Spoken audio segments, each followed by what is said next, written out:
Good morning, everybody. Miranda Ferreira, Century 21, Miller Elite, going over the May stats for the Nassau Nest.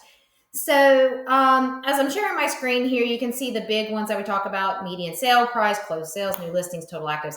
But I want to kind of break down some of this as we kind of go into the second half of 2024 and start preparing, believe it or not, for 2025.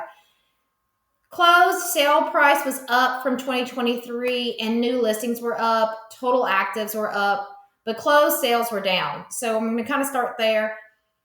They were down from 2023, but they're in line with about 2018. And we're still doing better overall than what we saw from 14 to 17.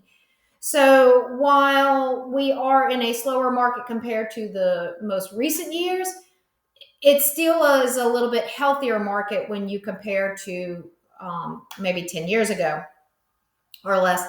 New listings up from 2023, but when you look at it as a whole,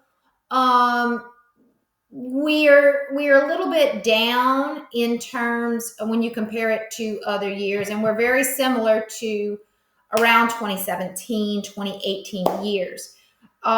This is going to kind of play a role into that total actives, which were up from 23. But when you look at inventory as a whole in residential, we are still a little bit lower than certain years, maybe say 8 to 10 years ago.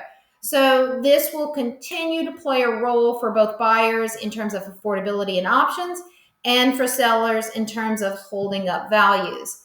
So again, this is a broad picture for the county. We are seeing the reverse of this in certain pockets where inventory is starting to creep up, and we are starting to actually have a more normal to slightly buyer biased or buyer friendly markets. So really and truly, it just kind of depends on where you're looking and for that type of property you're looking at. So again, thanks so much for kind of tuning in. Overall, affordability will continue to be an issue. Inventory is still limited, and overall the main numbers, new construction did kind of slow down a little bit compared to what we saw in March and April. So just stay tuned. We'll see what happens. Continue to watch. Past couple of weeks, mortgage rates have kind of sort of trended downward, but where they go from here is anybody's guess. So have a great week. Have a great month. Look forward to seeing you next month. Y'all take care. Miranda Ferreira, Century 21, Miller Elite, properties of Amelia Island.com.